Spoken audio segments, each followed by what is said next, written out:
여러분 안녕하십니까. 신문을 부은 방송 아침의 매일경제입니다. 저는 이상훈이고요. 먼저 오늘 아침 조간신문들의 일면 기사부터 전해드리겠습니다.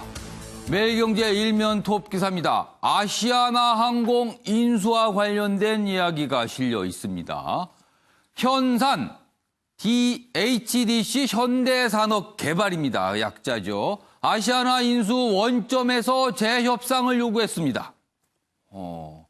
아시아나항공, 요즘에 항공산업 굉장히 어렵다는 말, 우리나라뿐만 아니라 전 세계에 적용되는데 이 상황에서 재협상 얘기가 나온 겁니다. 이달 27일 거래 종료일 연장, 채권단도 협상 수용 전망이다. 현대산업개발은요, 가격 인하를 요구할 듯하다. 기간산업기금 투입 가능성도 있다. 원래 사려고 생각했던 것보다는 상황이 달라졌다. 굉장히 경기가 안 좋고 항공산업 어려우니까 뭔가 좀 바꿔야 되는 거 아니냐. 재협상하자. 이런 얘기입니다. 다음은 서울신문 보겠습니다. 연락 채널 모두 끊어버린 북한. 2년 평화 찍고 남을 적으로 돌렸습니다. 대남 사업이 아니라 앞으로는 대적 사업을 하겠다고 했어요. 적을 대하는 문제로 가겠다는 겁니다. 대북 전단 비난 5일 만에 통신선을 다 끊었습니다. 청와대와 노동 당사 한라인도 즉각 폐기됐고요. 연락사무소 다 끊어졌습니다. 김여정, 대남 업무는 이제 대적 사업으로 전환된다. 이렇게 밝혔어요. 자, 청와대는 당혹감, 통일부는 평화 위의 노력, 원칙적인 얘기만 하고 있습니다. 이번엔 조선일보 보겠습니다. 코로나 급할 땐 부려먹고 전세 버스 값도 안 주는 정부. 이게 무슨 얘기일까요, 지금? 입국자 수송 전세 버스 2,100여 대에게 요금 비싸다며 넉 달째 지급하지 않고 있다고 합니다. 그럼 그동안 운영을 어떻게 한 건가요? 운영은 그 기사분들 등이 스스로 알아서 일단 하고 있답니다. 돈을 원래 준다고 했었는데 아직까지 지급이 안 되고 있다는 내용이네요. 그리고 대구 간호사들도 수당을 못 받고 있다. 이 부분요, 오늘 조선일보만 나온 기사인데 사실관계 여부 추가적으로 확인 들어갈 텐데 만약에 이런 사실들이 확인된다면 이거는 뭔가 설명이 좀 있어야 될 것 같습니다. 안 주는 건지 못 주는 건지 이런 부분에 대한 설명도 필요해 보입니다. 마지막으로 한국일보 보겠습니다. 고3 학생들 불리하지 않도록 대학별 입시 대책 만든다. 코로나19 여파로 고3 학생들 거의 석 달 동안 학교를 못 갔죠. 차질을 빚은 겁니다. 수업이야 온라인 통해 화상을 통해 했지만요. 학교에서 직접 대면을 통해서 해야 되는 활동을 제대로 하지 못한 거예요. 그러자 불리하다는 얘기가 나오니까 어제 교육당국이 고3들 불리하지 않도록 고민해서 뭔가 조치를 내놓겠다. 이런 입장을 밝혔습니다. 지금까지 일면기사 짚어봤고요. 오늘도 네 분 패널 자리하셨습니다. 한 분씩 소개해드리겠습니다. 먼저 정훈과 맨비엔 논설실장 자리하셨고요. 그 옆에는요. 최양호 현대경제연구원 고문 나오셨습니다. 그리고 변한봉 변호사도 나오셨고요. 마지막으로 오창석 시사평론가도 자리하셨습니다. 안녕하세요. 네, 반갑습니다.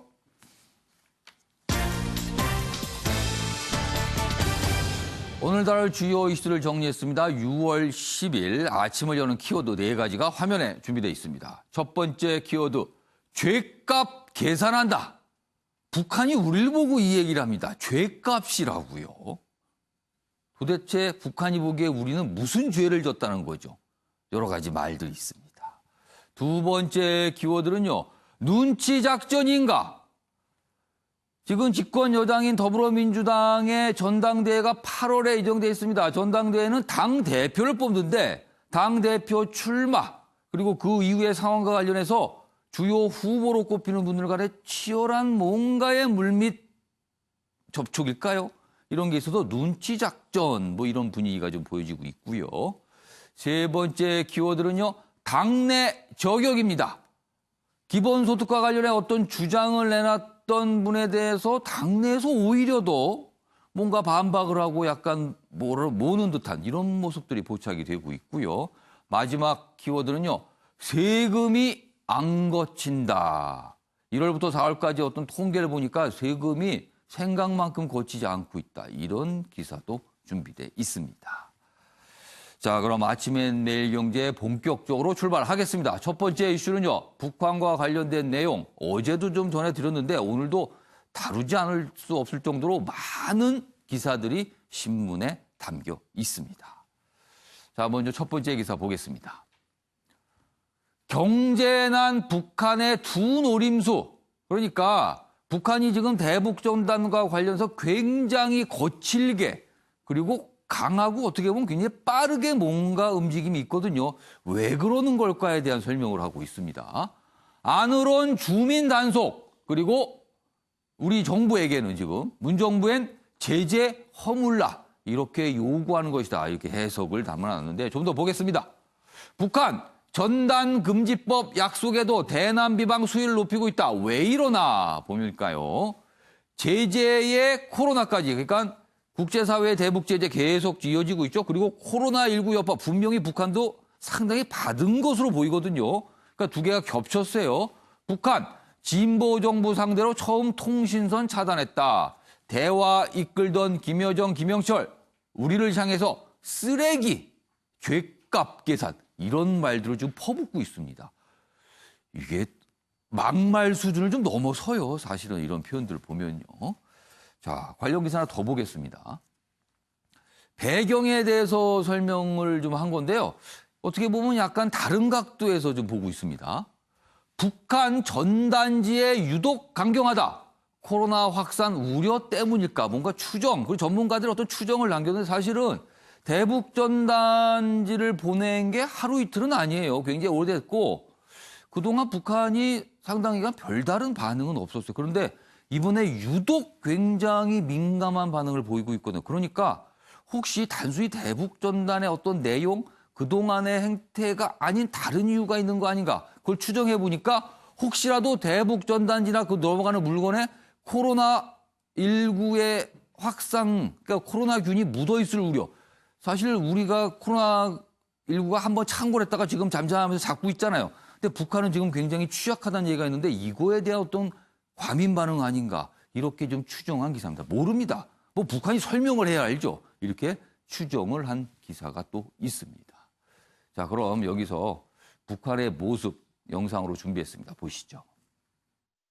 북남 사이의 모든 통신 연락선들을 완전 차단해버리는措置를 취함에 대하여를 싣고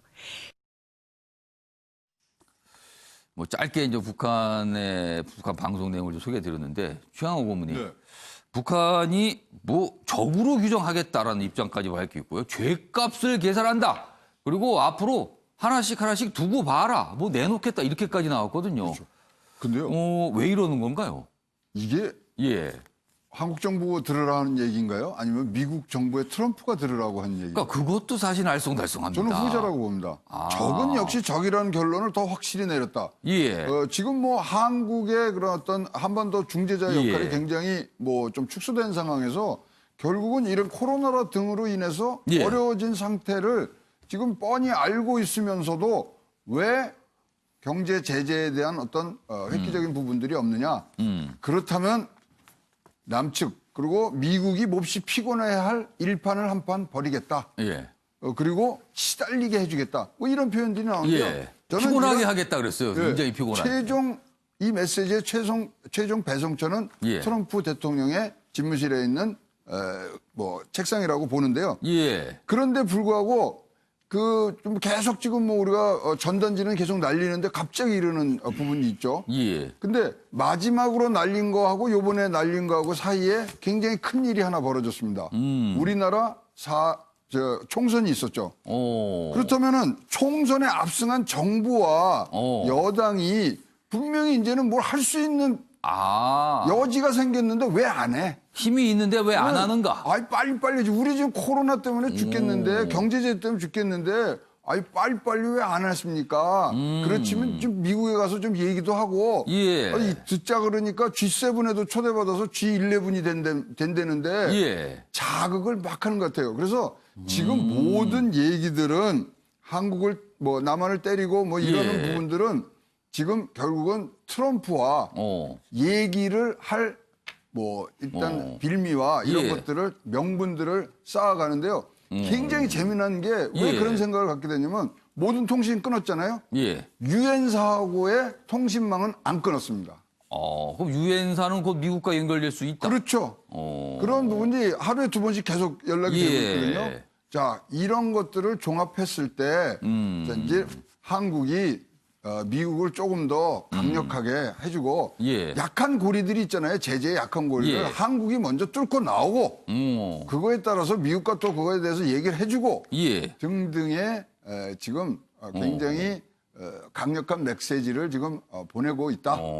저는 이렇게 보는데 이러다 보니까 예. 강력한 메시지에 뭐 항상 예. 대표적인 게 일단 뭐 미사일을 쏜다든가 이런 부분들이 될 수 있기 때문에 예. 두 가지의 그런 어떤 경제난 플러스 빨리 제재를 예. 풀어야 되는 것이 뭐 최종적으로 예. 미국의 어떤 예. 합의가 있지 않는다는 그러한 인식에서 나왔다. 그 미국에게 신호를 보내기 위해서 우리를 때리는 거다 이런 분석이신데 지금 미국 트럼프 대통령이요. 코로나19 때문에 거의 정신없는 데다가 인종차별 관련 시위까지 겹쳤죠. 그리고 대성국명이다. 북한에 대해서 반응을 보일 여지가 있을까요? 근데 이제 예. 이제 경제 재개를 하고요. 예. 전 세계가 좀 경제를 부양하기 위해서는 한번 풀어주는 모멘텀이 분명히 오거든요. 이게 뭐 미국만 지금 제재를 풀어서는 안 되고 다 같이 풀어야 되는 그때쯤이면은 되지 않겠느냐. 예. 좀 선제적인 공격이라고 보여집니다. 자, 북한이 이런 모습을 보이고 있고요. 지금 여러 가지 해석이 있습니다. 뭐 미국을 들으라고 한 얘기다. 뭐 다른 의도가 있다. 여러 가지 분석이 있는데 이와 관련해서 우리 정치권 뭐 직접적으로는 좀 영향을 받고 있죠. 그리고 반응도 보이고 있습니다. 기사 하나씩 보겠습니다. 자, 먼저 지금 여당 쪽에서 나오는 반응들이 좀 소개가 되어 있습니다. 대북전단 살포 막아야 한다. 뭐 법으로 제정했다. 금지법 만들겠다는 얘기 이미 나왔죠. 그리고 판문점 선언 이거 비준해야 된다. 국회에서. 뭔가 이 문제를 지금 상황을 타개하기 위해서 뭔가 적극적으로 북한이 원하는 뭔가를 적극적으로 해야 된다. 뭐 이런 주장이 나왔어요. 일기 청와대 참모 출신 여당 의원들 여론전에 앞장서고 있다. 한국일보는 이렇게 좀 평가를 하고 있고요. 내용 보면 윤건영, 진성준 의원 등 나서서 해법을 제시했다. 이렇게 돼 있는데 반면 통합당은 굴욕적이다. 뭐 이렇게 또 반발을 하고 있거든요. 다음 기사 하나 더 보겠습니다. 자, 미래통합당 김종인 비대위원장. 북한 욕설 다 들어가며 그냥 지나가서는 안 된다. 이거 묵과할 수 없다. 이거 이대로 넘어가면 안 돼. 뭐 원한다고 들어주면 안 된다. 이 지경까지인데 이렇게 또 반발하고 있는 거예요. 유엔 인권보고관 북한 비판, 탈북자에 대한 욕설 중단하라. 지금 김여정 그리고 북한 당국, 북한 매체를 통해서 어떤 비난 퍼부는 게 우리 당국도 있지만요. 탈북자에 대해서 굉장히 거친 표현, 욕설 이상의 수준, 어떻게 보면 굉장히 섬뜩한 표현까지 써가면서 비난하고 있거든요. 이와 관련해서 탈북자에 대한 욕설 중단하라 이런 비판도 나오고 있습니다. 자, 그럼 여야의 이야기 영상으로 확인해 보겠습니다.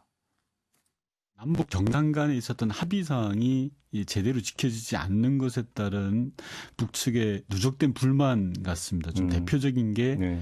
이제 대북 전단지 살포인데요. 이게 예. 분명하게 4.27 판문점 선언에서 남과 북 정상이 합의했던 부분입니다. 전단지 살포 금지가 아예 있습니다. 그 표현까지 있었던 네, 거군요. 2조 1항에 예, 있습니다. 예, 입장을 바꿔놓고 생각하면 예, 우리의 최고 지도자에 대해서 예.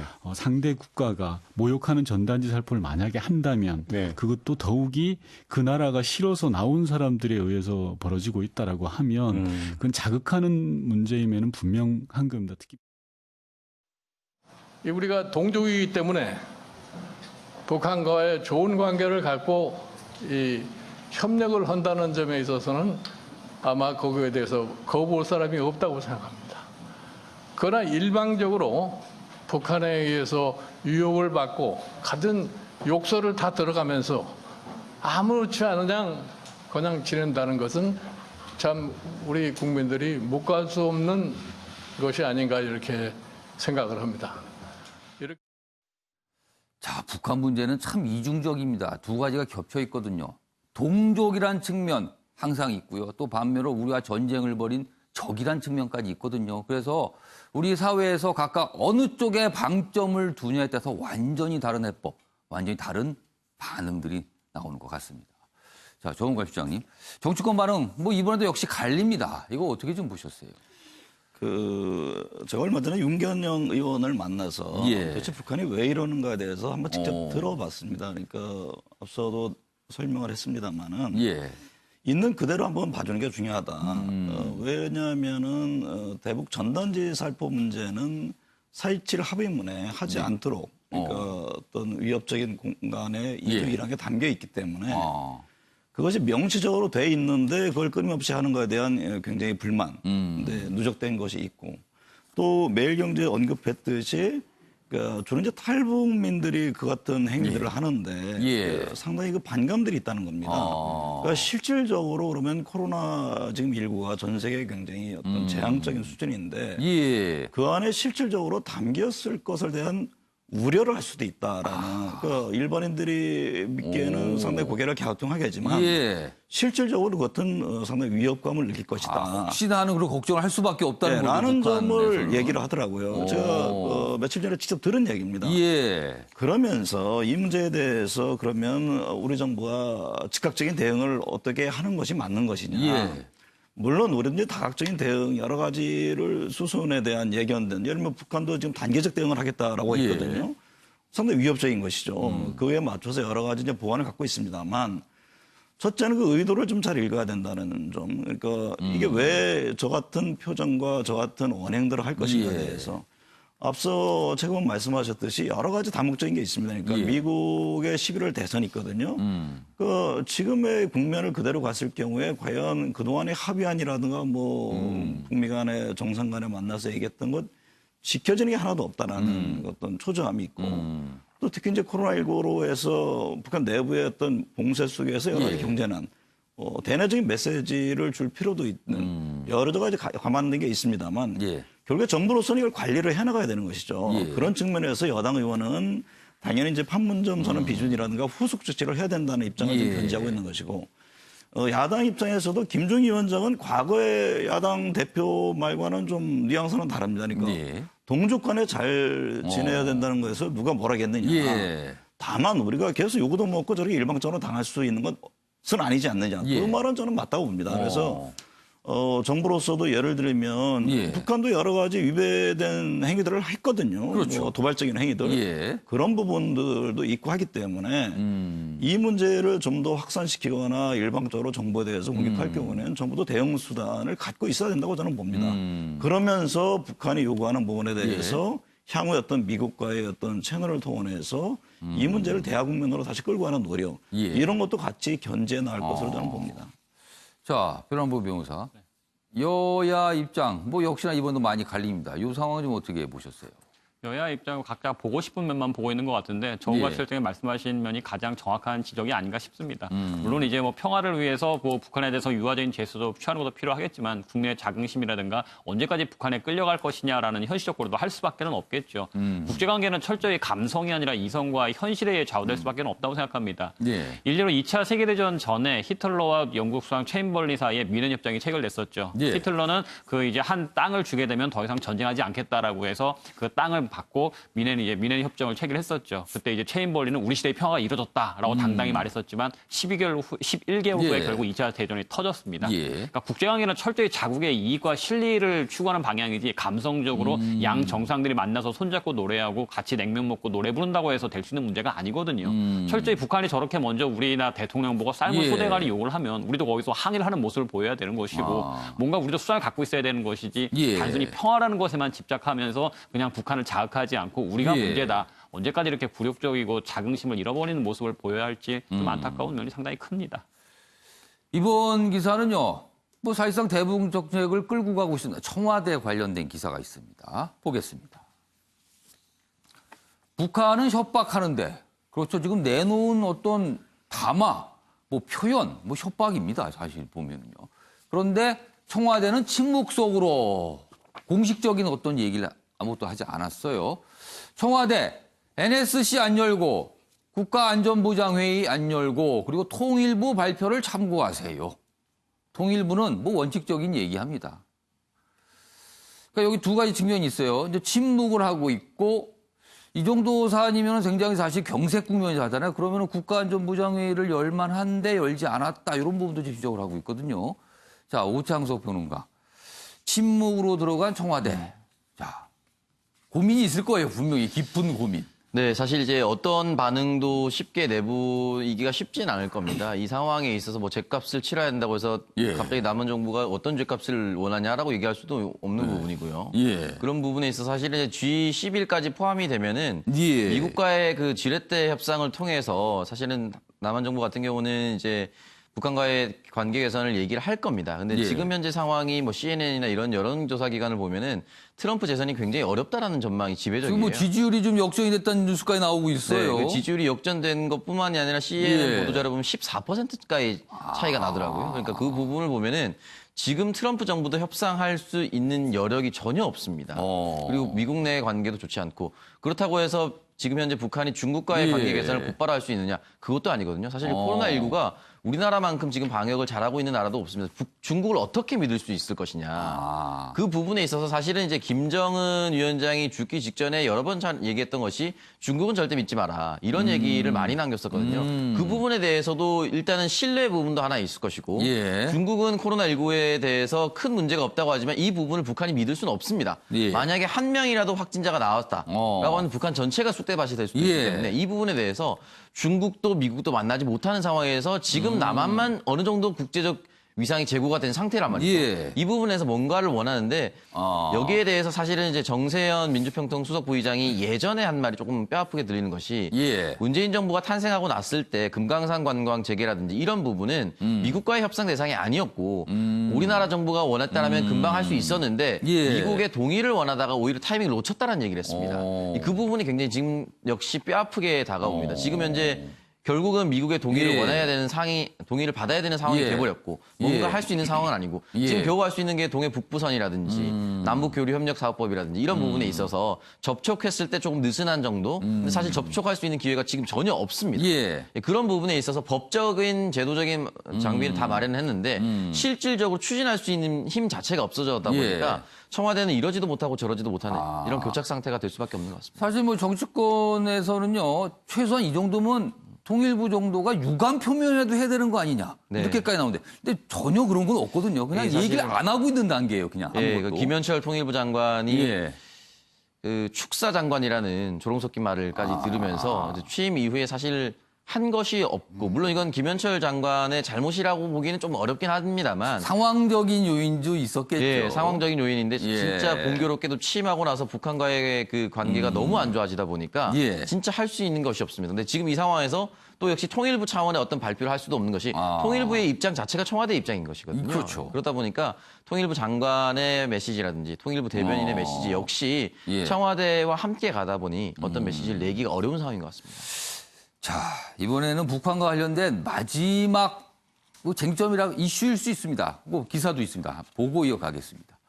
자, 그럼 북한이요. 계속 괴롭히겠다 그랬어요.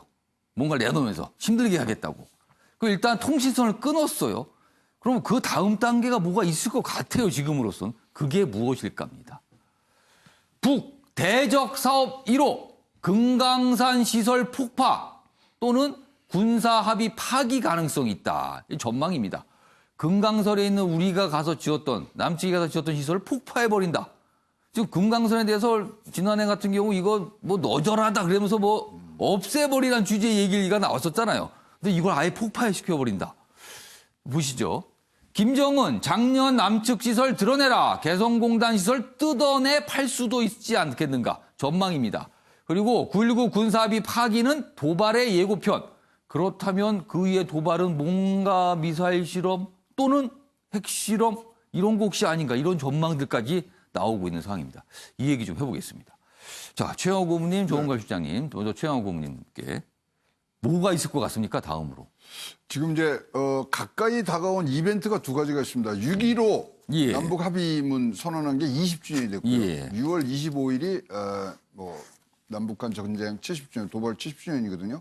그것을 계기로 해서 예. 뭐 몇 가지 일들이 있는데 일단 할 수 있는 거하고 할 수 없는 것들이 이제 있을 것 예. 같아요. 지금 뭐 개성공단이라든가 이 금강산에 있는 시설 철거하는 거는 예. 진짜 마지막 도장 찍는 거거든요. 어. 그러니까 조금 더 갖고 갈 수 있는 부분들이 있지만 예. 6.15 뭐 합의문 그거 폐기할 수 있거든요. 20년이나 된 상황이니까 그런 것들이 이제 넘어갈 수 있고 또 심지어는 할 수 있는 일 중에 연평도처럼 선제적인 포격이 있을 수 있고요. 근데 제가 보기에 할 수 없는 일 중에 하나가 9.19 군사합의 파기는 절대로 안 할 것 같습니다. 왜냐하면 이걸 하는 순간 지금 미국 정찰자산 비행기 뭐 DMZ에 가는 부분들이라든가 뭐 이 연합군 훈련 등 이런 것들을 우리가 재개할 수 있는 빌미를 주거든요. 예. 그래서 할 수 있는 것과 없는 것이 있는데 가장 선언적이고 예. 우리가 느끼기에 가장 아픈 부분들은 예. 아까 지적해 주신 대로 시설들을 철거하거나 개성공단에 있는 기계들 다 떼서 중국에 팔아먹거나 이런 부분들로 일단은 지금 시작을 하지 않겠느냐 보이면서 이런 두 큰 이벤트 6월 15일, 예. 6월 25일에 어떤 행동들이 나오지 않겠느냐 조심스럽게 전망해 봅니다. 일단 서류상으로 합의한 내용을 소위 말해서 찢어버릴 수가 있다. 그리고 나서 물리적으로 어떤 시설을 없애버리는 것까지 갈 수 있다. 뭐 이런 전망이에요. 자, 정은관 실장님은 다음 어떤 행동이랄까요, 북한에? 어떤 거로 전망하세요? 단계적 대남 압박이라는 표현을 했습니다. 예. 그걸 좀 예의주시할 필요가 있는데 어쨌든 이제 우리 정부에 대한 메시지에 대해서 우리 정부는 화답을 해줬거든요. 그러니까 예를 들면 전단 살포 문제에 대해서 그거를 금지하는 입법까지 검토하겠다라는 그렇죠. 그런 얘기를 우리가 해준 거예요. 화답을 해줬습니다. 예. 그러면 북한의 메시지라는 게 남한과 예를 들면 미국을 상대로 했다면은 저는 전체적인 단계적 수위 속에서는 예. 국제사회에 영향을 줄 수 있는 행보를 갈 것으로 봅니다. 만약에 이게 진전이 없고 더 이상 막혀 있을 경우에는 그것은 예를 들면 미사일이라든가 추가 뭐 시험 발사라든가 예. 예를 들면 핵시설을 다시 한번 예. 움직인다든가 그러니까 북한의 지금 요거는 그동안의 합의 뭐 미국 간의 정상회담에서 핵시설 나름대로 우리는 좀 없애는 조치를 좀 했다라는 그러나 미국에서는 도대체 경제 제재 완화와 관련해서 무엇을 했느냐는 그 질문들을 계속 해오지 않았습니까? 그리고 또 하나 중요한 것은 왜 지금 이 시점이냐에 대해서 예. 앞서도 얘기를 했습니다만 지금 트럼프 대통령이 바이든 후보의 좀 지지율 예. 만약에 예. 재선이 안 됐을 경우에 그렇다면 지금의 북한 문제는 다시 원점으로 돌아갈 것이고 오히려 일각에서는 좀 다소 다른 견해를 갖고 있겠습니다만 예. 민주당 정부가 들어섰을 경우에 오히려 북한 문제에 대해서 관심을 덜하는 지금은 말 그대로 트럼프 대통령이기 때문에 이렇게 그렇죠. 적극적인 움직임을 갖는다는 예. 그런 굉장히 전략적인 게 숨어 있을 겁니다. 그래서 적어도 트럼프 대통령이 있는 동안에 예. 이 문제에 대해서 북한 문제에 대해서 좀 더 전향적인 입장 이걸 갖고자 하는 메시지를 계속 던지고 있는 거거든요. 예. 저는 그렇기 때문에 추가적으로 어떤 그 미사일 발사라든가 어떤 국제사회에 좀 대선 전에 판을 흔들려는 그래서 더욱더 관심을 촉발하려는 그래서 또 다른 대화의 어떤 모멘텀을 가지려는 그런 움직임을 갈 것으로 좀 예상을 해봅니다. 자, 오창석 평론가께 짧게 드릴게 뭐가 있을 것 같습니까? 글쎄 저는 이제 금강산 시설 정도는 재개발을 위한 명분을 쌓지 않을까. 그건 어차피 너절하다고 자기들이 네. 판단을 해버렸으니까요. 실제 좀 오래됐거든요. 근데 이 부분에 있어서는 민족의 명산이라는 얘기를 하지 않습니까? 근데 이걸 바꿔 말하면 우리 민족 말고는 다른 사람들은 안 간다는 거예요. 그러니까 해외 관광객을 유치하기 굉장히 어렵습니다. 그렇기 때문에 이 부분에 있어서 폭발을 할지는 모르겠는데 예. 한다 하더라도 재개발 정도를 위한 초석이지 다 깨려고 하지는 않을 겁니다. 네. 그러니까 그 정도는 전망이 된다는 말씀이시네요. 보겠습니다. 뭐 요새 북한이 계속 뭔가를 내놓고 있어요. 아직 오늘은 뭐가 없습니다만 한번 지켜보도록 하겠습니다. 어떤 입장들이 나오는지요. 이번에는 3명의 인물이 사진으로 준비가 돼 있고요. 그 각각의 인물에게는 사연과 이야기가 담겨 있습니다. 먼저 첫 번째 인물 좀 보겠습니다. 김부겸 전 의원이네요. 김부겸 전 의원 하면은 대권 잠룡, 그리고 뭐 민주당의 당권에 도전하려고 하는 거 아니냐, 뭐 이런 그 평가 그동안 있었잖아요. 어떤 내용일까요? 보겠습니다. 김부겸, 대권 포기 당권 도전, 2년 채울 것이다. 여기서 2년은요, 당대표가 되면 임기 다 채운다. 그 뜻은 임기를 다 채우면 대권에 못 나가게 되거든요. 그래서 그렇게 해석이 된 겁니다. 이낙연과 차별 전략이다. 이낙연 전 총리 대권 주자 선두 달리고 있죠. 근데 당권 도전한다는 의사를 언뜻 내비쳤어요. 근데 이번에 당권을 갖게 되면은요. 당권 대권 분리. 그러니까 대선이 있기 전에 당대표는 1년 전에 그만둬야 되거든요. 그렇다면 내년 초까지인데 한 7달 정도만 당대표고 그만두게 되는 상황에서 당내 반발들이 있어요. 그 상황에서 지금 김부겸 전 의원은 나는 당대표 되면 쭉 간다라고 얘기한 겁니다. 상황이 이렇습니다. 자, 뜨거워지는 민주당 대표 경선. 의원식 의원을 만나서 대선 불출마 관련된 얘기를 했어요. 그런 취지로 읽히는 얘기를 했고요. 당권 주자인 홍영표 의원도 앞으로 만나기로 했다. 측근들은 그러자 여기 보면 대권 포기로 해석이 됐거든요. 어제. 그러자 측근들은 그거 아니다. 너무 나갔다 해석이. 큰 꿈 아예 접은 것 아니야. 그러나 말이 알쏭달쏭해요. 해석이 나올 수밖에 없습니다. 그러자 이낙연 대세론의 정면 대결 선언한 거 아니냐. 대선을 좀 더 밀어두고 당권에 한번 제대로 붙어보자. 이런 거 아니냐. 그렇게 되면 이낙연 전 총리 입장에서는 굉장히 고민스러운 상황이 되거든요. 답을 자꾸 해야 되니까요. 그러다 이낙연 측 특권 달라는 것 아니다. 집중 견제의 불쾌감도 드러냈다. 뭐 이렇게 기사에 담겨 있습니다. 많은 내용이 들어있어요. 기사예요 지금. 관련 기사 하나 더 보겠습니다. 김부겸 대선 불출마 물음표를 찍었어요. 대표되면 임기 2년 채울 것이다. 정확하게 김부겸 전 의원이 한 말은 딱 이겁니다. 대표된다면 임기 2년 채울 것. 근데 이게 이렇게 대선 불출마로 해석이 된 겁니다. 그러자 어제 기자들이요. 전화 통화를 하기 위해서 계속 전화를 했고요. 뭐 전화 통화가 된 것도 있고 안 된 거 있고 측근의 설명도 있어요. 여기 보시죠. 여기 설명이 돼 있습니다. 아랫부분에. 자, 전화 통화가 됐는데요. 자, 우원식 의원이 이렇게 나한테 질문을 했다. 어제 만났는데 전당대회가 대선의 전초전처럼 돼 우려된다. 김 전 의원도 당대표가 되면 위로 갑니다. 7개월 후 대권 도전을 왜 그만둘 거냐 이렇게 물었습니다. 그러자 김부겸 전 의원의 대답이 이렇습니다. 나는 대권 선두주자도 아니고 그렇게는 못한다. 당대표가 되면 2년 임기를 채울 것이다 라고 한 말이 알려진 겁니다.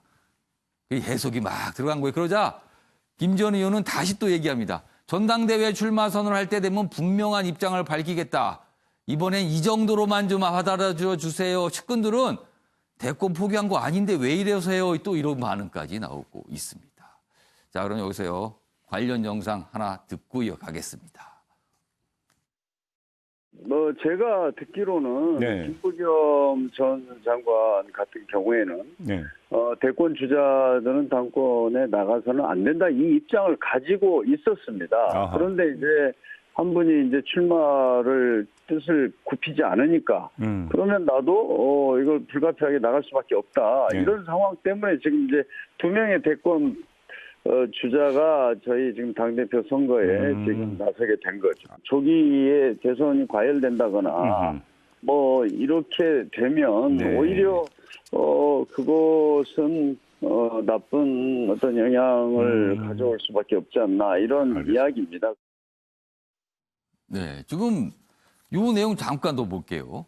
전당대회가, 그러니까 당대표를 뽑는 전당대회가 마치 대선 전초전이냐 이런 비판이 있어요. 왜냐하면 김부겸 전 의원, 이낙연 전 총리가 다 뛰어들 분위기니까요. 그러자 이낙연 유력하던 판세에 요동을 쳤다. 왜냐하면 김부겸 전 의원이 대선은 일단 치우고요. 저는 당권에 집중하겠습니다. 이렇게 되면 이게 뭐가 달라질 수가 있거든요. 왜냐하면 이낙연 전 총리도 그거에 대한 답을 해야 되니까요. 자꾸만. 자, 두 분께 미리 질문을 좀 드렸어요. 그래서 김부겸 전 의원과 이낙연 전 총리의 궁극적인 선택은 무엇일 것이다. 이걸 전망해달라고 했습니다. 먼저 최영호 고문님. 저는 그 차기 대선 불출마를 전제로 한 대표에 예. 도전하겠다 이런 김부겸 의원 예. 측의 얘기를 들으면 예. 아, 차차기에 도전하겠구나. 아, 대선을 포기한 건 아닌데 그 대선은 차차기다. 차차기다. 오. 따라서 지금 은연중에 나오는 게 예. 두 분 다 지금 당내에 부족한 게 친문 지지 세력을 지금 확보를 못했거든요. 아. 근데 그거에 토대를 다지는데 제일 좋은 게 당권입니다. 그렇다면 내가 차기는 뭐 조금 내가 양보를 할 테니 예. 제가 하고 도와드릴 테니 예. 저는 차차기 대선 도전합니다. 그 대신 당권은 저를 주십시오. 친문 지지 제가 다 확실히 뭐 아우러서 도와드리겠습니다. 그럼 대선이란 관점에서는 이낙연 차기, 김부겸 차차기 이렇게 간다는 겁니까? 이것이 두 분이 원하는 그림 아니겠느냐. 뭐 분명히 이제 지금 이제 당내 여러 가지 예. 싸움들이 있고 또 친문 내부에서의 또 어떤 후보자들이 또 나올 수 있는 부분들 여러 가지만 이 두 분만 딱 놓고 봤을 때는 가장 필요한 서로의 공통 부모, 예. 친문 지지가 좀 약한 부분 이 부분에 대한 지금 서로의 어떤 의사소통을 뭐 의사소통이라고 하면 이상합니다만 하여튼 자기의 뜻들을 내고 있는 부분. 예. 그래서 만약 이게 이 구도가 결정이 된다면 뭐 지금 당대표는 김부겸 그다음에 대권 후보는 이낙연 그리고 또 친문 지지와 또 다른 당내의 어떤 주류 세력과의 또 새로운 주류 세력의 탄생 이런 것들이 점쳐지면서 이 구도 안에서 움직여보자 그런 그림 아닌가 이렇게 보입니다. 근데 차기도 뭐 만만치 않은데 차차기까지 어떻게 보장이 됩니까? 차차기라고 얘기를 하면은? 그러니까 친문 지지 그러니까 당 주류 세력을 어떻게 만드느냐에 따라서 이건 갈 수가 있는 거죠. 당대표를 통한 어떤 기회를 잡겠다는 의지로 결국 그 선택을 할 것이다. 그 전망이시네요. 오창석 평론가는 두 인물 각각 어떤 선택할 것 같습니까? 저는 결국 두 사람 다 당권 출마할 거라고 보고요. 둘 다 출마합니까? 네, 두 사람이 세게 붙을 수 있을 것 같은데 사실은 이제 이낙연 의원 입장에서는 선택할 수 있는 카드가 많습니다. 일단 오랜 시간 동안 이제 대선 후보 지지율 1위를 달렸기 때문에 이 부분에 대해서는 먼저 나가 있지만 전당대회는 또 다른 문제거든요. 근데 기본적으로 당내 전국 조직이 있느냐 없느냐 이 문제가 가장 큽니다. 지금 시간을 돌려보면 이해찬, 김진표, 송영길 의원이 전당대회에서 당대표를 두고 싸웠을 때 김진표 의원이 꼴등을 했어요. 이해찬 의원이 1등을 하고 그 부분을 보면은 전국에 내가 원래 알고 있던 사람이 얼마나 되느냐가 굉장히 중요합니다. 근데 이낙연 의원 입장에서는 전국적인 대선 후보 1위는 맞지만 전국 조직은 없습니다. 아주 냉정하게.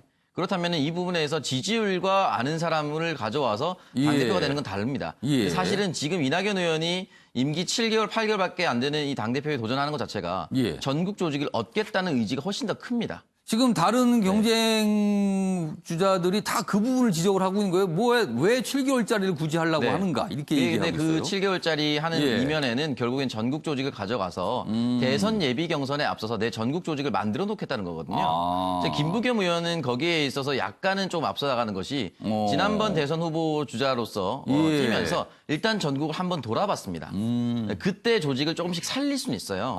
그렇기 때문에 김부겸 의원 입장에서는 일단 대선 예비 레이스를 한번 하고 또 지금 김부겸 의원 자체로서의 그 대선 후보로서의 그 이슈 메이킹이 하나도 된 게 없습니다. 지금 뭐 기본소득이라든지 고용보험이라든지 이런 부분은 박원순 시장이라든지 이재명 지사라든지 치고 나간 게 있어요. 근데 지금 김부겸 의원이 가지고 있는 카드는 지역구도 타파 말고는 이 이상이 없습니다. 근데 지금 민주당 내 민주당 지지자들이 원하는 것들이 뭐냐면 대북관계 개선이라든지 PK 지역에서는 동남권 신공항 이 부분 그리고 하나 남은 게 국회 입법개혁인데 국회 입법개혁은 어떤 당대표가 가더라도 할 수가 있어요. 그리고 할 수 있는 모습을 보여줄 수가 있습니다. 근데 나머지 이슈에 대해서는 지금 김부겸 의원이 가지고 있는 것이 아무것도 없기 때문에 지금은 정치인으로서의 생존 게임을 위해서라도 당권 도전을 하는 것이 맞을 것이라고 판단을 내린 것이고 이 부분에 있어서는 이낙연 의원과 김부겸 의원 역시 피할 수 없는 싸움으로 이게 대선 전초전이 아주 세게 붙을 것이다.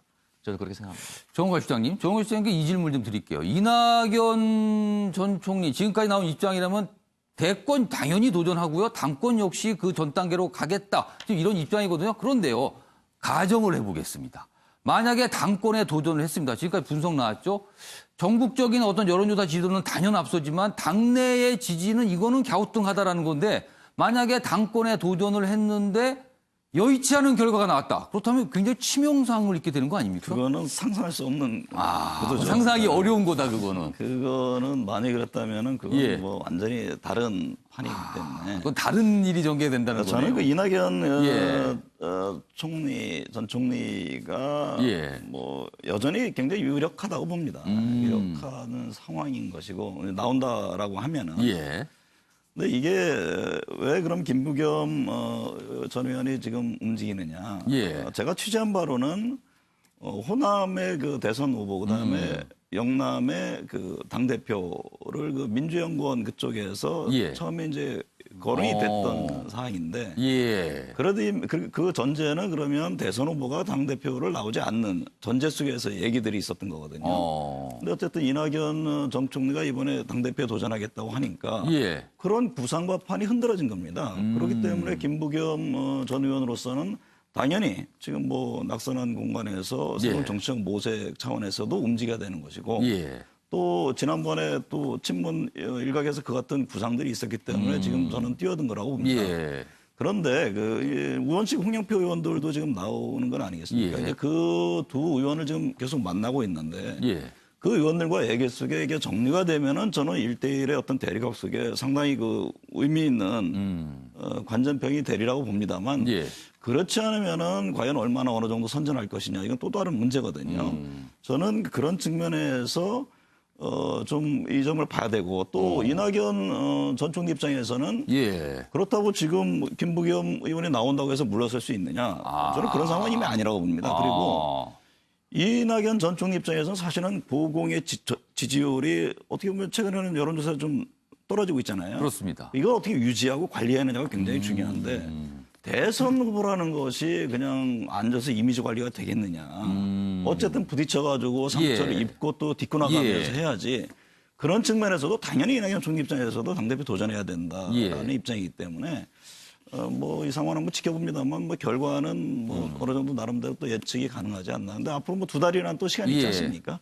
한번 전체적으로 보면 정우 실장님은 김부겸, 이낙연 두 정치인 모두 당권 도전 쪽으로 가지 않겠나 저는 이렇게 그렇게 보시는 것 봅니다. 같네요. 당권 조전하고 다른 의원들도 좀 나올 것으로 저는 예. 봅니다. 그런데 앞서 두 의원이 만약에 김부겸 의원과의 만남 예. 속에서 정리가 된다 그러면 상당한 대결 구도가 될 겁니다. 그렇지 않으면은 예. 과연 지금의 흐름을 과연 역전시킬 수 있겠느냐. 그 부분에 대해서는 저는 지금 현재로서는 좀 회의적이다 이렇게 말씀드린 겁니다. 집권 여당 177석을 갖고 있는 압도적 다수의 집권 여당의 당대표. 어느 때보다 그리고 대선을 앞둔 상황의 당대표 때문에 굉장히 좀 주목을 받고 있는 상황입니다. 이번엔 두 번째 인물로 가겠습니다. 역시 여당 소속인데요. 이재명 경기지사. 뭐 인물에 좀 종종 등장을 하는 정치인인데 어떤 사연이 있을까요? 보겠습니다. 여당 의원 단체 카톡방, 단톡방입니다. 카톡이 아니라 텔레그램방입니다. 단톡방에서 이재명 지사를 저격하는 글이 올랐답니다. 내용은 기본소득과 관련해서. 여기 보면 뭐 신동근 우파적 기획에 함몰됐다. 이거 어떻게 된 거예요? 같은 당 소속들 아닙니까? 근데 비판을 하는 글을 올린 거예요. 내용이 좀 이렇습니다. 여기 보면 요 부분에 담겨 있어요. 이 글의 내용이 이렇습니다. 이재명 지사는 처음에 기본소득을 복지적 관점에서 접근하는 경향이 강했으나 최근에는 기본소득을 경제정책이라고 강조하고 있다. 이 뜻은요. 복지적 관점은 민주당과 굉장히 가깝다. 그리고 경제정책적 관점은 이건 민주당과 좀 멀다. 이런 의미가 좀 담겨 있어요. 해석이 그렇게 됩니다. 그 다음으로 갑니다. 이는 빌 게이츠 등과 서구 우파들이 기본소득에 찬성하는 이유와 정확히 부합한다. 즉, 이 지사는 본인의 의도와는 상관없이 우파적 기획에 함몰됐다. 이게 처음에 들으면 이게 무슨 얘기지 하지만 곰곰이 들어보면 상당한 비판이 들어가 있어요. 우파라는 표현을 쓴 겁니다. 어떻게 보면요. 자, 관련 기사 더 있습니다. 보시죠. 여당의 86그룹이니까 여당의 어떻게 보면 주류 그룹이라고 할 수 있습니다. 86그룹 기본소득 반대 표명. 이재명 경기지사 기본소득 굉장히 강하게 지금까지 주장해 왔거든요. 근데 반대를 표명한 겁니다. 복지 혜택 가양 평준화 우려다. 이런 근거를 댔어요. 여기 보면 여기 역시 그 표현 나옵니다. 우파 경제 성장 프레임에 함몰되는 걸 경계하고 있다. 앞선 내용과 좀 연결되죠? 기본소득 주장 이재명에 맞서 김부겸, 박원순 고용보험이 먼저다. 이 고용보험 먼저는 이게 청와대의 흐름과도 맥이 닿는 거니까 마치 이재명 지사 그리고 당내 주류 청와대가 뭔가 이렇게 대립하는 듯한 기본소득을 놓고 대립하는 듯한 모양이 가고 있는 거예요. 자, 전국민 고용보험 기초 노아야 문재인 대통령 국무회의에서 확대를 강조했습니다. 지금 상황이 묘하죠, 지금요. 자, 이와 관련된 영상부터 확인해 보겠습니다. 자, 변환봉 변호사하고 정갑 시장 저는 복지 정책으로 보면 안 된다는 것이고요. 이거는 원래 자본주의가 수요 공급의 균형으로 순환으로 이루어지는데 예. 정부가 조정 역할을 하지 않습니까? 그렇죠. 지금은 수요가 부족해지고 공급 역량은 매우 커진 상태잖아요. 네, 이 맞습니다. 불균형 때문에 생긴 게 구조적 경기 침체고 아하. 그러니까 정부의 재정 지출 여력을 수요 보강을 하는데 쓰면 수요 공급이 균형을 맞춰서 선순환하게 되죠. 네. 이건 경제학 기초거든요. 찬반은 사실은 정말 무익합니다. 예, 예. 실현 가능하냐, 어떻게 하면 가능하냐, 재원 문제는 없느냐 이렇게 그 방향을 놓고 해야지 네. 해야 된다 말아야 된다 이렇게 하면 무익한 논쟁이 됩니다. 누구? 자, 변환봉 변호사와 정우가 시장 이렇게 미리 질문을 드렸어요. 이 상황을 어떻게 보시는지 뭔가 좀 표현을 적어서 설명 좀 해주시라고 했습니다. 먼저 변환봉 변호사. 뭡니까? 민주당 지지층 쓰신 게? 입장에서는 결국 이재명 지사가 서자죠. 서자. 예, 지난 대선 후보 경선 때도 이재명 지사는 문재인 대통령에 대해서 상당히 날카로운 공격을 했었고 그것 예. 때문에 오히려 적보다 더한다, 상당한 섭섭함을 많이 표시를 했었죠. 사실 민주당의 원래 입장대로 따른다면 이재명 지사의 기본소득이 더 민주당의 가치관에 부합하거든요. 그러니까 사실 이거는 기본소득과 그 공고용보험이라는 것은 보편적 복지와 선별적 복지 문제로 치환할 수도 있습니다.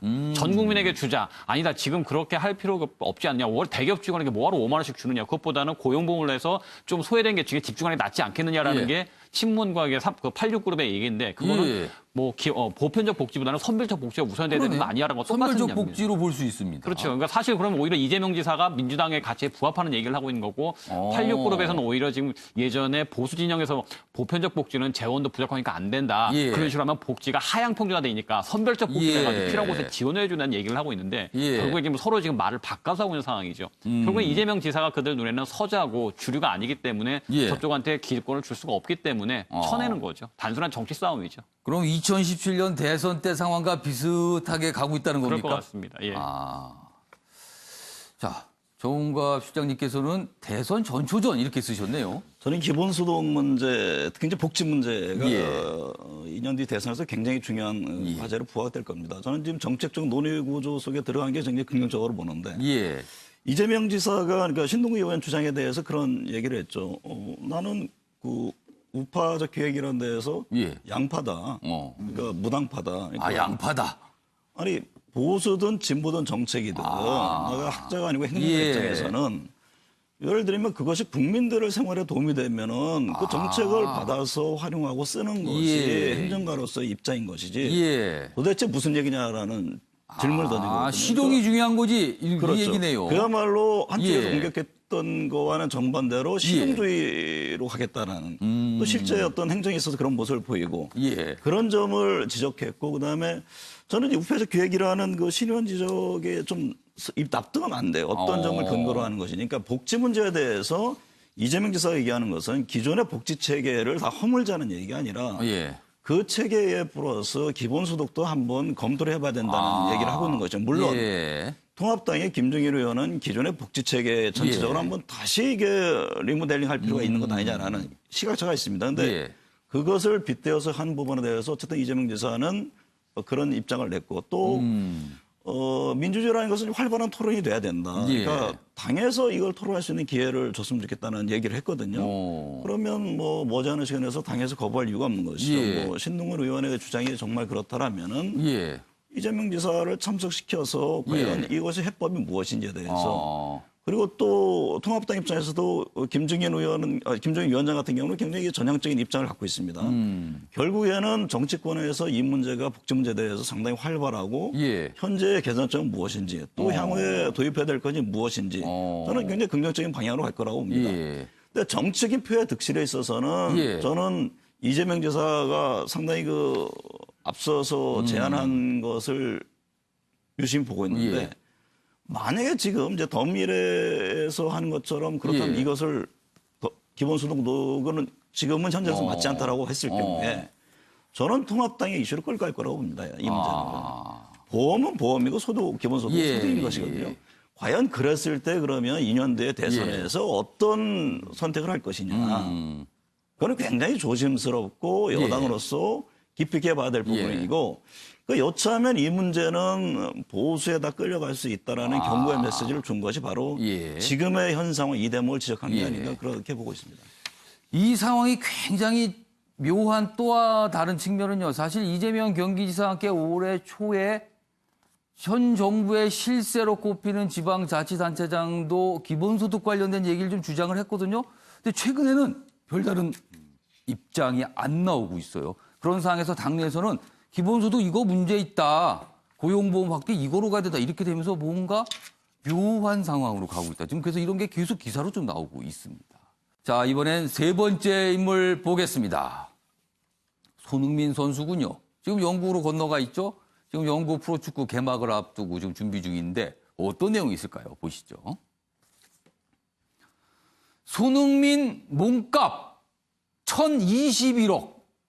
1,000억이 넘어갔습니다. 1,000억 몸값. 여기서 말하는 몸값은요. 이정로죠. 팀을 바꿨을 때 그 팀이 받아가는 값. 그 몸값이 되는 겁니다. 유럽 리그에서 48위에 올랐다. 유럽에 5대 빅리그가 있습니다. 큰 리그들. 독일, 이탈리아, 스페인, 영국 등등등이 포함되죠. 그러니까 프랑스 리그까지. 파리 생제르맹 음바페가 3,505억으로 1위. 그리고 뒤를 잇는데 표 좀 볼까요? 상위 순위가 좀 나와 있네요. 통상 많은 분들이 생각하시기에 축구의 신, 메시, 호날두 이 정도 비싸지 않겠다는데 안 비싸네요. 여기 1등은 22살의 음바페, 26의 스털링, 20살. 그러니까 여긴 다 20대 초반이에요. 반면에 메시가 지금 33입니다. 아무래도 나이가 있으니까 앞으로 활동 기간이 적죠. 상대적으로 떨어집니다. 1,300억도 물론 많습니다만. 그리고요, 호날두 70이 1,000억이 안 되네요. 여기 나이가 35. 그러니까 앞으로 몇 년 못 뛴다는 거죠. 손흥민 선수는 28이니까 앞으로 꽤 남았습니다. 그리고 앞으로 활약에 따라 더 올라갈 수도 있다. 아무튼 몸값이 1,000억을 넘어갔다. 엄청납니다. 이 몸값, 그 운동선수들의 재산과 관련된 기사가 하나 더 있어요. 보시죠. 호날두가 아니었네. 최고 갑부 축구 선수는 왕자님. 이 무슨 소리죠? 축구 선수에서 제일 부자가 메시 아니면 호날두 아니었을까요? 물론 지금은 이정료가 떨어졌지만 그동안 벌어둔 게 얼마나 많을 텐데. 근데 아니랍니다. 여기 보면은 파이크 볼키아라는 선수가 있는데 2부 리그에서 뛰고 있대요. 그것도 축구에서 영국 프로축구. 근데 24조 원입니다. 알고 봤더니 브루나이 왕의 조카입니다. 이거 집안 재산이군요, 그러면은. 근데 아무튼 축구 선수들 재산을 따져보니까 1등으로 나왔답니다. 1군 승격을 노린다. 실력은 그다지인데 재산이 1이다. 이렇게 좀 설명이 돼 있습니다. 자, 축구 좋아하시는 최영호 고문님하고 오창석 변호가. 손흥민 선수 몸값 대단합니다. 대단하고 재산도 많이 모아놨네요. 230억 정도로 지금 재산을 모아놓은 걸로 지금 추정이 되니까. 야, 1등 신랑 까마귀 지금 나온 것 같습니다. 근데 축구하냐고 바빠서 지금. 그러니까요. 근데 더 놀라운 건 지금 군사훈련을 끝마쳐서 병역을 마쳤잖아요. 병역이 이제 끝냈죠. 몸값 올라가죠. 28살에서 32살까지가 최고의 전성기인데 딱 거기 지금 들어가 있잖아요. 그 부분이 해결이 되니까 외국에서 딱 반응이 오는 건가요? 그럼 장기 계약을 맺을 수 있는 거죠. 왜냐하면 지금까지 단기 계약 2년짜리 맺어왔는데 이제 장기 계약하고 그럼 더 잘하면 또 더 몸값이 올라갈 수 있는 부분들이 생겼으니까 정말 자랑스럽고요. 아까 소개해 주신 이 왕자님. 이 왕자님. 금수저 출신인데 2부 리그인데 이렇게 자기가 열심히 해서 이게 진짜로 이 세계를 호령하는 손흥민. 야, 요새 저희 어머니가 이제 90세가 넘으셨는데요. 손흥민 팬이 되셨어요. 매일 저녁에 이걸 보시는데 너무나 시원스러운 거예요. 요새 다 이렇게 좀 분위기가 다운됐는데 그런 면에서는 박세리, 박찬호 이런 걸로 이어오는 우리 국민들의 가슴을 시원하게 해주는 우리 손흥민 선수 이번에 또 이번 시즌도 잘해주시길 바라겠습니다. 오창석 평론가. 네, 일단 저 왕자님은 사실 자기가 원하면 구단을 하나 사셔도 이분 왜 축구를 하는지 모르겠어요. 네, 저 2부 리그 안 뛰고 자기가 원하는 예. 팀 1부 리그를 하나 사서 직접 예. 이적하는 것도 나쁘진 않을 것 같은데 예. 이 손흥민 선수가 이제 이적료가 높은 건 여러 가지 뭐 20대라서 그러는 것도 있겠지만은 기본적으로 이적료는 구단이 지급하는 것이죠. 그러니까 구단이 지급했을 때 어떤 효과를 벌어들일 수가 있을 것인가 이 부분을 따져봐야 되는데 손흥민 선수가 일단 20대로서 만약에 이적을 했을 경우에 그 해당 구단의 이제 유니폼이라든지 각종 굿즈 그리고 티켓 판매량 이런 것들이 직접적인 영향을 미칩니다. 그렇기 때문에 20대 선수들이 굉장히 이적료가 높을 수밖에 없고 예. 저기 나왔던 메시나 호날두는 이적을 한다 하더라도 예. 이미 전 팀에 있는 잔향이 너무나도 많기 때문에 그러니까 만약에 호날두 선수가 다른 팀으로 인정한다 하더라도 유벤투스의 호날두가 박힌 이 유니폼을 입고 응원하는 그 팬들도 많을 겁니다. 그렇기 때문에 이 부분에 있어서는 사실 직접적으로 구단이 벌어들이는 그리고 구단 로열티라고 하죠. 이 구단에 대한 충성도가 많이 희석될 수가 있어요. 그렇기 때문에 20대라든지 약간의 신임 예. 그리고 준척급 선수들이 이적료가 높을 수밖에 없습니다. 네. 그러니까 운동선수는 20대가 최전성기잖아요. 35이면 이미 뭐 많이 지나갔다, 많이 했다, 뭐 이렇게 평가가 시장에서 되나 봅니다. 아무튼 몸값 엄청납니다, 선수들이요. 자, 아침에 매일경제는 유튜브로도 생중계되고 있습니다. 그리고 많은 댓글 오늘도 올라왔습니다. 오늘 또 굉장히 많습니다, 댓글이요. 그중에서 몇 가지 소개해드리겠는데요. 북한과 관련된 댓글이 오늘 참 많았습니다. 먼저 첫 번째 댓글은 이렇습니다. 북은 사춘기 애들보다 더 기복이 심한 듯합니다. 일침을 날리신 댓글입니다, 일침. 그리고요, 장밋빛 한반도 프로세스 닥쳤던 개지붕 쳐다보는 격이 되었는데 이렇게 또 뭔가 안타까운 표현도 있고요. 지금 김여정은 대화하자는 손짓입니다. 자존심이 있으니 좋게 부탁은 못하고 이걸 이렇게 해석을 해야 된다. 번역기를 좀 돌려주신 것 같아요. 그 뜻에 대해서. 자, 그리고 또 있습니다. 접경 지역에 살고 있는 주민들은 대북 전단 떨어지면 청소해야 하다고 북한이 위협하면 두려움에 떨어야 하는데 왜 이런 건 생각 안 하는지요. 좀 생각 좀 해주세요. 이런 호소의 글도 좀 있습니다. 그리고요. 이재명 경기지사 관련된 글이 있습니다. 민주당에서 이재명이 일꾼이다. 이건 지지를 좀 보내주신 분이고요. 이재명 지사는 앞으로 부드러운 면을 강조해둘 필요가 있다. 사람이 강하기만 하면 부러지는 법이다. 이렇게 또 글을 조언을 또 해주셨어요. 이재명의 업무 추진력은 좋으나 약간 과격한 성향인 듯. 이렇게 또 뭔가 지적과 조언이죠, 이거는. 오늘 굉장히 좀 많은 글을 올려주셨는데 올려준 시청자 여러분께 감사 말씀 드리겠습니다. 예. 김희정 씨 관련 언급이 있어서 제가 부연 설명해 드리면 윤 의원이 그런 얘기를 하더라고요. 이제 대북 특사와 계속 왔다 갔다 하면서 정상회담 과정에서 어떤 현안이 막혔을 때 이 문제를 어떻게 좀 이렇게 풀어갔으면 합니다 하면은 김여정 부부장이 즉시 같이 이끌고 김정은 위원장 방에 들어가서 그 문제를 거기서 얘기를 해서 푸는 직접 할 수 있는 그 능력과 위치가 된다는 거예요. 그래서 그만큼 소통이 굉장히 원활하고 신뢰가 있고 그 과거에는 예를 들면 다른 간부들 같은 경우는 여러 절차와 눈치를 보고 하지 못하는 것이 있었는데 김여정 부부장이 맡은 것은 그나마 그 어떤 상당히 신속하게 하는 과정에서는 굉장히 긍정적인 요인이 있다. 그런 얘기를 했던 기억이 납니다. 그래서 앞서도 그 부분에 대한 같은 맥락에서의 또 댓글이어서 제가 부연 설명을 드렸습니다. 그러니까 오늘 북한에서 오늘도 아침에 좀 길게 한 30분도 다뤘는데 많은 분들이 관심을 보여주시고 글을 좀 올려주셨습니다. 자, 이번에는요. 교육 문제로 가겠습니다. 고3 코로나19 여파로 석 달간 학교를 제대로 못 갔습니다. 그리고 비교과 활동 못했죠, 사실상. 그러니까 뭔가 좀 불리한 거 아니냐 이런 지적이 있었는데 그거에 대해서 우리 교육당국이 얘기를 좀 했습니다. 뭐 적극적으로 좀 검토해보겠다. 뭐 이런 취지입니다. 내용 보시죠. 윤해 장관, 고3 불이익 업계 3달 대입 대책 발표하겠다. 그리고 차관도 대교협과 구체한 논의 중, 대교협은 이 대학들의 대표 단체잖아요. 여기가 구체한 논의 중이다. 그러자 대교협은 지나친 변경을 하면 수험생이 오히려 혼란스러울 수 있습니다. 이렇게 걱정도 하고 있고요. 이런 가운데 연세대 학종에서 비교과 활동 반영을 최소화하겠다라고 합니다. 그러니까 고3의 비교과 활동, 1학년, 2학년 건 반영하지만 고3 비교과 활동 제대로 못했으니까 이거 최소화하겠다 반영을. 4년제 대학 중에 제일 먼저 고3 구제 체계를 마련했다. 이렇게 기사가 돼 있습니다. 관련 기사 하나 더 보겠습니다. 서울대 코로나가만 지역균형 선발 기준을 완화하겠다. 역시 뭔가 좀 대책을 내놓는다는 거예요. 고3이 불이익 없게 수능 기준 낮춰서, 왜냐하면 수능 최저 기준 뭐 이런 게 있거든요. 이걸 좀 낮추겠다. 그리고 뭐 여기 연세대는 학종 비교과 반영 최소화하겠다. 뭐 고3 경우 이렇게 설명이 돼 있습니다. 자, 관련 영상부터 확인해 보겠습니다. 근데 이제 대학의 입장에서도 지금 고3 학생들이 코로나19로 인한 어려운 상황에서 예년 같은 그 생활기록부 작성이나 이제 수행평가나 이런 것들이 불가능하다는 것을 너무나 잘 알고 있지 않습니까? 대학들도 알죠.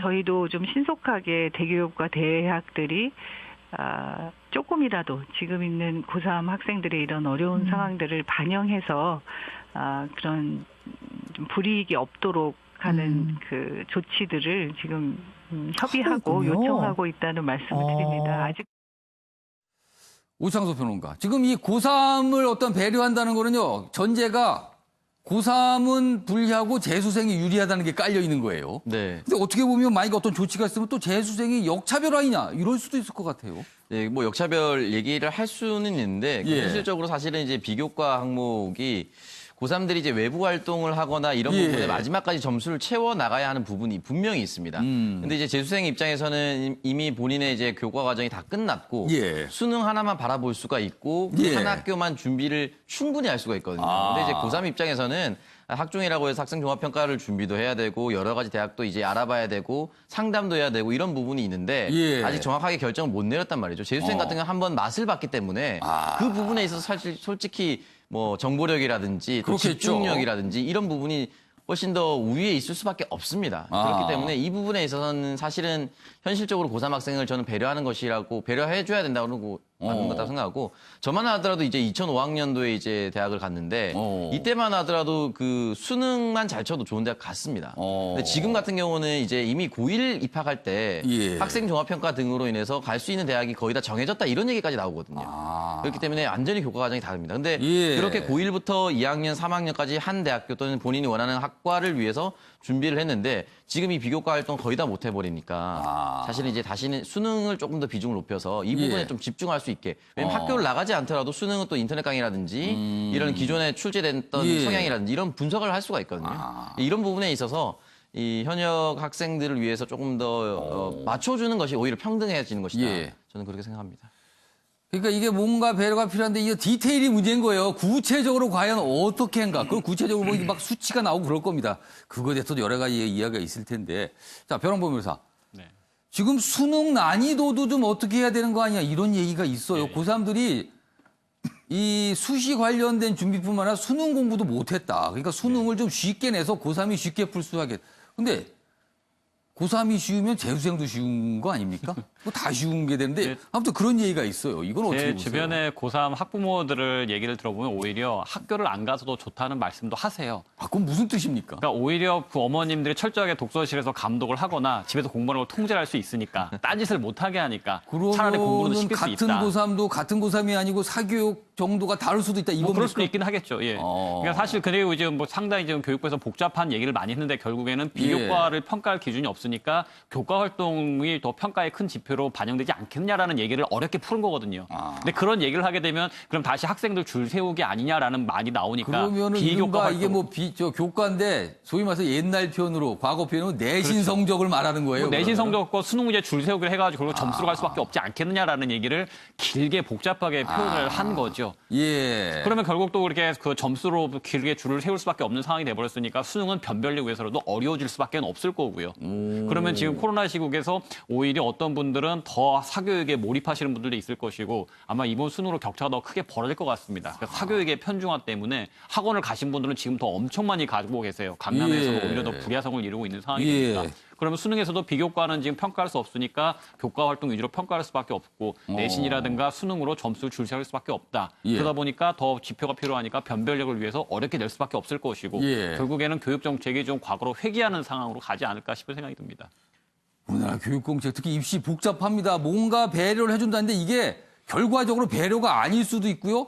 배려가 아닌데 결과 또 배려가 될 수 있게 복잡하거든요. 지금 변환보 변호사께서 뭔가 순차적으로 설명했는데 사실 그것도 시나리오 중에 하나거든요. 그래서 한마디로 잘 모릅니다. 이게 어떻게 될지. 근데 지금 교육부가 일단 고민을 하겠다 그랬어요. 그래서 다음 달 7월에 뭔가를 내놓겠다고 하는데 아마 아까도 말씀드렸지만 이런 문제는요. 이른바 디테일, 그 디테일이 항상 문제가 되거든요. 구체적인 내용이. 아무튼 뭐 발표를 한다고 했으니까 기다려보도록 하겠습니다. 이번에는 경제 분야로 좀 넘어가겠습니다. 세금 이야기가 준비돼 있어요. 세금이 안 거친다. 제목이 간결하면서도 아주 강하게 돼 있습니다. 안 거친답니다. 세금이. 올해 1월부터 4월까지 재정 동향을 보니까요. 집계가 된 거예요. 국세 수입이 8조 넘게 줄었습니다. 줄었어요. 이 감소폭이 10년 만에 최대라고 하고요. 그 바람에 1월, 4월 재정 적자가 사상 최대인 56조 원을 기록했답니다. 구멍이 난 거죠, 돈에. 들어와야 된다고 예상한 게 안 들어오고 쓰는 건 많아진 겁니다. 그럼 구멍이 난 겁니다. 그 갭은요, 그 차이는 빚을 지는 거죠, 나라가. 다음 기사 보겠습니다. 나가는 돈 많은데 세수는 8조 넘게 줄었다. 나랏빚 4개월 새 57조 들어 역대 최대다. 역시 같은 내용 쭉 다르고 뭐 표도 보고 있는데요. 뭐 점점 뭔가 심해지는 듯한 일단 인상이 딱 풍기죠. 그래프 3개를 보시면요. 여기 뭐 어려운 표현이 있지만 연도별 뭐 통합관리 재정지수 있는데 이거 내려간다는 겁니다. 안 좋아지고 있다는 거죠. 그리고 수입과 수출, 지출과 수입 차이가 나고 있고 뭐 이런 얘기까지 있습니다. 내용 좀 더 보면 법인세 13%, 부가세는 11% 덜 걷죠. 이 법인세, 부가세 각각 우리나라에서 한 대략 25% 전후씩 차지하는 아주 중요한 세금들인데 줄었다는 겁니다. 정부 지출은 작년보다 13조 늘었죠. 재정 적자폭 작년보다 46% 커졌다. 미래 세대의 짐 덜 견제장치 지금 필요한 거 아니냐. 고민할 때 아니냐 이렇게 얘기를 합니다. 자, 먼저 최영하 고문님 그리고 정원갑 실장님 의견 좀 듣겠습니다. 법인세가 덜 거쳤다. 예. 작년에 영업이익 갖고서 내는 거거든요. 코로나 지금 뭐 반영이 안 됐는데도 저렇게 지금 덜 거치고 있는. 그렇다면 어떻게 되는 겁니까 앞으로? 더 내려오죠. 근데 저는 세금이 안 거친다. 나라빚 역대 최대다. 예. 이러면 그 다음 말이 생각이 나죠. 그럼 증세하는 거 아니야? 거기다가 지금 우리가 조금 전에 논의했던 기본소득까지 이제 얘기가 나오기 시작하면 어마무시한 이 재정 소요가 있는데 이 부분들은 어떻게 되냐. 지금 그러나 써야 될 때입니다. 써야 될 때고 앞으로 그럼 이걸 관리를 어떻게 해야 되냐에 대해서 국민들에게 방향성을 줘야 되기 때문에 여러 학자들이 지금 얘기하고 있는 것 중에 하나가 재정 준칙을 빨리 데리고 우리가 도입을 하자. 그래서 딱 그거를 법으로 뭐 GDP의 4%, 5%. 그러니까 빚을 질 수 있는 한계를 명확하게 설정하자. 넘지 않도록. 네, 그리고 그걸 넘을 때는 국회의 의결을 받든지 국회 심사를 받는 부분. 그래서 우리가 이 항상 지속 가능한 그리고 항상 우리가 예측 가능한 이 재정의 운영이 필요한 재정 준칙 빨리 들어왔으면 좋겠습니다. 자, 정관섭 실장님은 이 상황을 좀 어떻게 보셨습니까? 코로나 상황이기 때문에 당연히 뭐 기업들 어려우니까 법인세가 덜 거치는 것이고 그다음에 소비가 줄기 때문에 부가세가 덜 거치는 거 당연히 예상됐던 것이고 저는 2분기, 3분기, 4분기면 더 심해질 거라고 봅니다. 그러니까 이 문제에 대해서 그러면은 어떻게 할 것이냐. 저는 첫 번째로 지출 구조를 좀 바꿔야 된다고 봅니다. 그러니까 우선순위를 좀 조정해야 되는 것이고 예를 들면 기업의 구조조정에 들어가는 자금, 그다음에 취약계층을 위한 뭐 지원, 예를 들면 복지 관련된 여러 가지 자금 수요가 있을 겁니다. 지출 구조를 저는 좀 상당히 좀 변화를 줄 필요가 있는 것이고 근데 예를 들면 이게 굉장히 나라빚이 는다고 해서 그렇다고 해서 여러 가지 예를 들면 뭐 복지나 이걸 헬 사업을 그러면 하지 말아야 되느냐.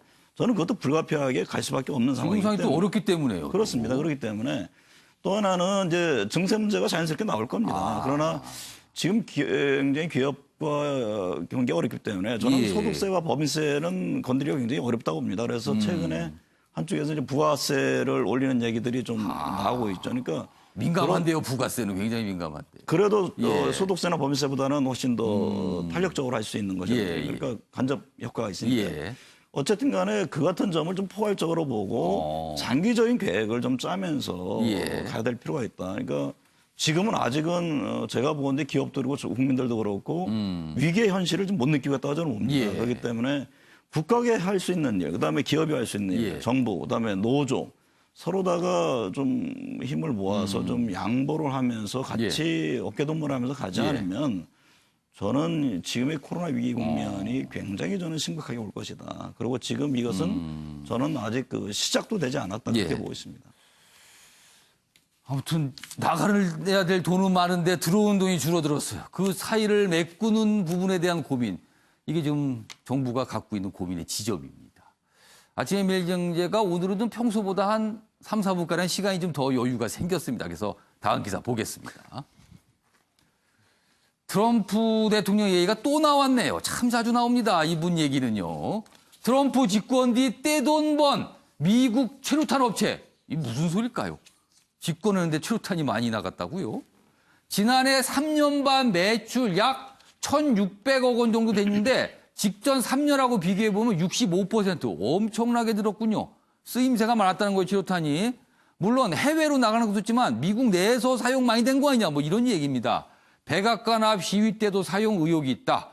죄악 산업, 월가에서도 투자를 기피하는 대상이다. 뭐 이렇게까지 또 분석이 돼 있습니다. 다음 기사 더 보겠습니다. 집권 이후 이런 최루탄 얘기까지 나오고 있는 트럼프 대통령. 자, 지금 대선이에요. 미국은 대선 국면인데 경쟁자와의 지지율이 있습니다. 트럼프 41%, 바이든 민주당 소속 55% 차이가 많이 납니다. 8개월 만에 최대 격차, 시위대 강경 진압 여파인 듯하다 이렇게 돼 있습니다. 자, 관련 영상부터 확인해 보겠습니다. This is rolling back the protective layers that protect Americans in their homes and in their places of business. He's appalled by it, and it's. We can't turn away. We must not turn away.